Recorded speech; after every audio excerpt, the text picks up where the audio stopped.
ഇപ്പോൾ പുറത്തുവന്ന മലയാള സിനിമയെ ബാധിച്ചിരിക്കുന്ന മാറാരോഗം എന്തെന്ന് ഒരു പതിറ്റാണ്ട് മുൻപേ കൃത്യമായി പ്രവചിച്ച ആളാണ് ഡോക്ടർ സുകുമാർ അഴീക്കോട്. വിഗ് വെച്ച കങ്കാളങ്ങൾ എന്നാണ് അന്ന് അദ്ദേഹം സൂപ്പർ സ്റ്റാറുകളെ വിശേഷിപ്പിച്ചിരുന്നത്. മാന്യതയുടെ മുഖംമൂടി അണിഞ്ഞ് ഇവർ നടത്തുന്ന വൃത്തികേടുകൾ വിളിച്ചു പറയുമെന്ന അഴീക്കോടിന്റെ ആ ഭീഷണിക്ക് മുൻപിൽ മുട്ടിടിക്കുകയും ഓടി ഒളിക്കുകയും ചെയ്തവരാണ് ഈ സൂപ്പർ സ്റ്റാറുകളിൽ പലരും. അമ്മ സംഘടനയിൽ നിന്നും തിലകനെ പുറത്താക്കുകയും മലയാളത്തിലെ മഹാനടന്മാരിൽ ഒരാൾക്ക് അവസരങ്ങൾ നിഷേധിക്കുകയും ചെയ്തപ്പോഴാണ് അഴീക്കോടിന്റെ വിമർശനം മോഹൻലാൽ അടക്കമുള്ള സൂപ്പർ താരങ്ങളിലേക്ക് തിരിഞ്ഞത്. എന്നാൽ അഴീക്കോടിനെ വ്യക്തിപരമായി അവഹേളിച്ചുകൊണ്ട് വായ അടപ്പിക്കാൻ അന്നത്തെ അമ്മ പ്രസിഡന്റായ ഇന്നസെന്റ് വില കുറഞ്ഞ മൂന്നാം കിട ന്യായവാദങ്ങളുമായി രംഗത്ത് വന്നെങ്കിലും സുകുമാർ അഴീക്കോട് എന്ന വാഗ്മിയുടെ മൂർച്ചയേറിയ വാക്കുകൾക്ക് മറുപടി നൽകാനാകാതെ സ്വയം നിശബ്ദനാവുകയായിരുന്നു. സൂപ്പർ താരങ്ങൾ കാണിക്കുന്ന വൃത്തികേടുകൾ ഒന്നൊന്നായി എണ്ണി പറഞ്ഞ സുകുമാർ അഴീക്കോട് ആരെയും വെറുതെ വിട്ടില്ല.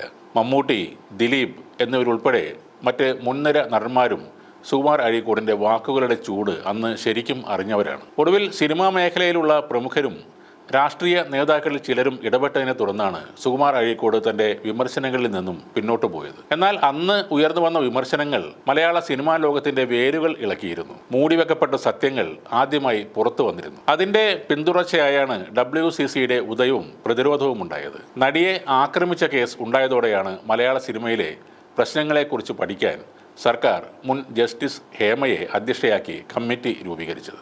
തനിക്കെതിരെ വിമർശനവുമായി രംഗത്തെത്തിയ നടന്മാരായ മോഹൻലാൽ, ഇന്നസെന്റ് തുടങ്ങിയവർക്കെതിരെ അഴീക്കോടിന്റെ നിശിതമായ പരിഹാസമാണ് അന്നുണ്ടായത്. മോഹൻലാൽ കുങ്കുമം ചുമക്കുന്ന കഴുതയെപ്പോലെയാണെന്നും ഇന്നസെന്റ് വെറും വിവരമില്ലാത്തവനാണെന്നും അഴീക്കോട് പറഞ്ഞിരുന്നു. കപട വേഷധാരികളാണ് തനിക്കെതിരെ വിമർശനം ഉന്നയിക്കുന്നത്. ഇന്നസെന്റിനെ പോലൊരുത്തനെ തനിക്കെതിരെ രംഗത്തിറക്കിയത് ലാലിന്റെ ഗതികേടാണ് കാണിക്കുന്നത്. കോഴിക്കോട് വിളിച്ചു ചേർത്ത ഒരു വാർത്താ സമ്മേളനത്തിൽ മോഹൻലാലിനെതിരെ വ്യക്തിപരമായ ആക്ഷേപം ഉന്നയിക്കാൻ പോലും സുകുമാർ അഴീക്കോട് അന്ന് ഒരുമ്പിട്ടിരുന്നു. മരിച്ചുപോയ സഹോദരൻ്റെ സ്വത്ത് തട്ടിയെടുത്ത ആളാണ് നന്മയെക്കുറിച്ച് പ്രസംഗിക്കുന്ന മോഹൻലാലെന്ന് തനിക്ക് വിവരം ലഭിച്ചിട്ടുണ്ട്. അദ്ദേഹത്തിൻ്റെ ഭാര്യയ്ക്കും മക്കൾക്കും അവകാശപ്പെട്ട സ്വത്താണ് മോഹൻലാൽ തട്ടിയെടുത്തത്. മോഹൻലാലിൻ്റെ കപട ധാർമ്മിക പ്രസംഗത്തിൽ വിഷമം തോന്നിയ തിരുവനന്തപുരത്തുള്ള ഒരാളാണ് തന്നെ വിളിച്ച് ഈ കാര്യം പറഞ്ഞത്. അഴീക്കോട് മനസ്സിൽ നന്മയുള്ള ആളാകണം എന്നാണ് മോഹൻലാൽ പറഞ്ഞത്. തൻ്റെ തത്വമസി എന്ന പുസ്തകത്തെ പോലും മോഹൻലാൽ വിമർശിക്കുകയുണ്ടായി. എന്നാൽ തത്വമസിയിൽ എന്താണ് എഴുതിയത് എന്ന് ഗ്രഹിക്കാനുള്ള ശേഷി മോഹൻലാലിനില്ല. നേരത്തെ മലബാർ ഗോൾഡിൻ്റെ പരസ്യത്തിൽ ഹേമമാലിനിയുടെ നെഞ്ചത്ത് നോക്കി കലക്കിയിട്ടുണ്ട് എന്ന് പറഞ്ഞയാളാണ് ഈ മോഹൻലാൽ. ഇതുപോലൊരു തരംതാണ പ്രശ്നത്തിൽ താൻ ഇതിനു മുൻപ് ഇടപെട്ടിട്ടില്ല. ഇന്നസെന്റ് എന്ന വാക്കിന് വിവരമില്ലാത്തവൻ എന്നും അർത്ഥമുണ്ട്. കേരളീയ ജീവിതമോ സംസ്കാരമോ എന്തെന്നറിയാത്തവനാണ് ഇന്നസെന്റ്. അമ്മയുടെ പ്രസിഡന്റ് സ്ഥാനം രാജിവെച്ച് ഗുണ്ടാപ്പണിക്ക് ഇറങ്ങുന്നതാണ് ഇന്നസെന്റിന് നല്ലതെന്നും സുകുമാർ അഴീക്കോട് അന്ന് പറഞ്ഞിരുന്നു. താൻ 40 പുസ്തകങ്ങൾ രചിച്ചിട്ടുണ്ട്, ആയിരക്കണക്കിന് പ്രസംഗങ്ങൾ നടത്തിയിട്ടുണ്ട്.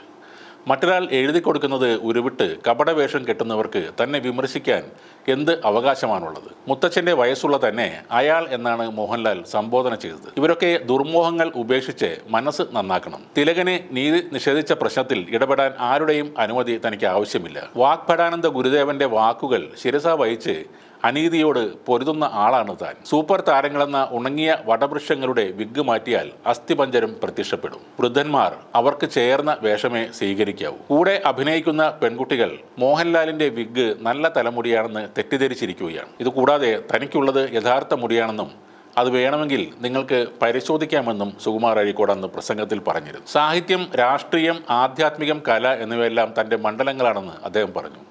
സിനിമാ പ്രശ്നത്തിൽ ഇടപെടാൻ തനിക്ക് എന്ത് അർഹതയാണുള്ളതെന്ന് ഇവർ ചോദിക്കുന്നുണ്ട്. എന്നാൽ മോഹൻലാലും ഇന്നസെന്റും ഗണേഷ് കുമാറും ജനിക്കുന്നതിന് മുൻപ് സിനിമയെക്കുറിച്ച് ലേഖനം എഴുതിയിട്ടുള്ള ആളാണ് താൻ. സിനിമയിൽ വേഷം കെട്ടുന്നത് പോലെയുള്ള എളുപ്പമുള്ള ഒരു പണിയല്ല തൻ്റേത്. തത്വമസി പോലെ ഗഹനമായ തത്വചിന്ത കൈകാര്യം ചെയ്യുന്ന പുസ്തകങ്ങൾ അപൂർവമായി മാത്രം ഉണ്ടാകുന്നതാണ്. നേരത്തെ തന്നെ വിമർശിച്ച ഒരാൾ കുട്ടിക്കൃഷ്ണമാരാരാണ്. എന്നാൽ പിന്നീട് അദ്ദേഹം തൻ്റെ പുസ്തകത്തിന് അവതാരിക എഴുതിച്ചിരുന്നു. ഭാഷയെ വിമർശിച്ച രണ്ടാമത്തെ ആളാണ് ഇന്നസെന്റ്. 2-3 ദിവസമായി തൻ്റെ ഭാഷ മോശമാകുന്നതിന് കാരണം ഇവരുമായി ഇടപെടുന്നത് കൊണ്ടാണ്.